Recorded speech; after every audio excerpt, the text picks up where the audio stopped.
আসসালামু আলাইকুম এভরিওয়ান, সবাই কেমন আছেন? আশা করি আল্লাহর রহমতে সবাই ভালো আছেন।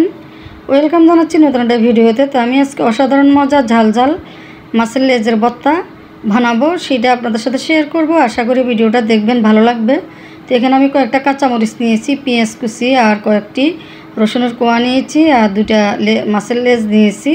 তো প্রথমে আমি মাছের লেজটাকে হালকা ভেজে নেব। প্যানে কিছু সরষের তেল দিয়ে দিলাম। সরষের তেল দিয়ে মাছটা ভেজে নিলে আলাদা একটা গ্রান আর খেতেও খুব ভালো লাগে। তাই আমি মাছটাকে কিছুক্ষণ ভেজে নেব। এখন মাছটা আমি উল্টিয়ে দিলাম।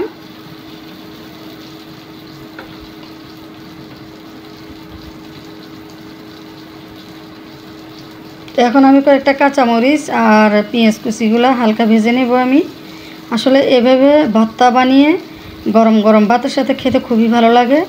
মুখে রুচি না থাকলেও খেতে ভালো লাগবে ঝাল ঝাল মাছের লেজের ভর্তা। আপনারাও এভাবে বানিয়ে ফেলবেন।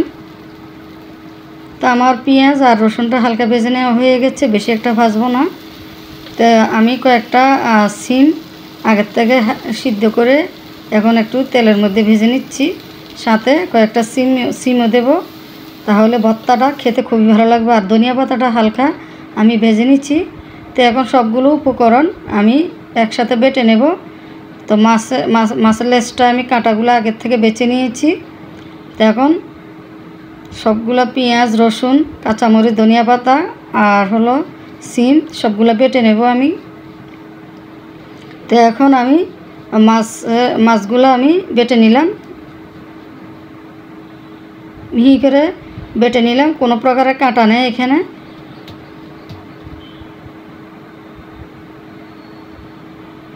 তো এখন আমি কিছু সরিষার তেল দেব। আর সরিষার তেলটা দিলে খেতে খুবই ভালো লাগে মাছের ভর্তাটা। আপনারাও এভাবে ট্রাই করবেন, আসলে খুবই ভালো লাগে, অসাধারণ মজার এই ভর্তা। আমি মাঝে মাঝে মুখে যখন রুচি আসে না তখন এইভাবে ভর্তা বানিয়ে গরম গরম ভাতের সাথে খাই, খুবই ভালো লাগে। আমার ভিডিওটা যদি ভালো লাগে চ্যানেলটি সাবস্ক্রাইব করবেন। সবাই ভালো থাকবেন। আল্লাহ হাফেজ।